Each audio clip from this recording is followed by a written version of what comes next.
non c'è più il patto dell'arancino, com'è che si chiamano quelle cose lì, o ogni volta gli incontri. Oggi c'è diciamo, il terzo tempo del rugby, perché devi sapere, Mario Conte, Alberto Villanova e non so quanti altri, anche Tony Darè, insomma si ritrovano tutti alle partite del rugby, quindi insomma anche lì probabilmente è luogo in cui discutono. Ho detto niente di sbagliato, Villanova?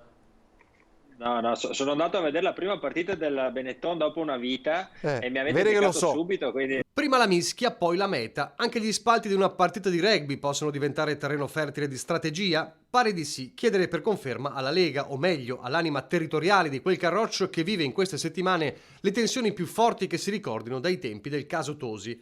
Richiami ufficiali, scontri a mezzo stampa, venti di espulsione. In mezzo nomi che pesano. Tony Darè per le sue esternazioni sull'ambiguità di Salvini e Marcello Bano per l'insoddisfazione evidente di un candidato sindaco calato dall'alto nella partita delle elezioni di Padova. in un periodo come questo parlare subito di espulsione di provvedimenti disciplinari in qualche modo va ad aumentare la tensione, va a aumentare quelli che possono essere i dissapori. Nulla di ufficiale ancora, ma che il mal di pancia sia forte è evidente a tutti, come è chiaro che verranno prima o poi al pettine i nodi dei mancati congressi, più volte richiesti a gran voce. Il Covid li ha resi difficili, ma alla base questa giustificazione non basta più. Villanova non è l'unico in questi giorni a ricordare su Facebook con orgoglio i 42 anni della nascita della Liga Veneta e non è difficile comprendere come, al netto di dichiarazioni costanti di unità, la divisione sia netta. Da una parte la longa manus di Salvini e della Lega Romana con il commissario regionale Alberto Stefani spalleggiato dai parlamentari veneti. Dall'altra la Lega dei sindaci, degli amministratori, dei territori, quelli che spesso si trovano in disaccordo con le decisioni del federale e che spingono per Roberto Marcato come sindaco di Padova o meglio ancora come futuro segretario regionale.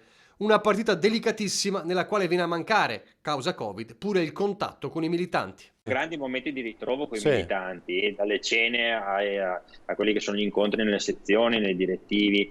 Questo non è avvenuto negli ultimi 2 anni e probabilmente la cinghia di trasmissione dal territorio è un po' venuta meno, ma per questioni oggettive di Covid e di impossibilità di trovarsi.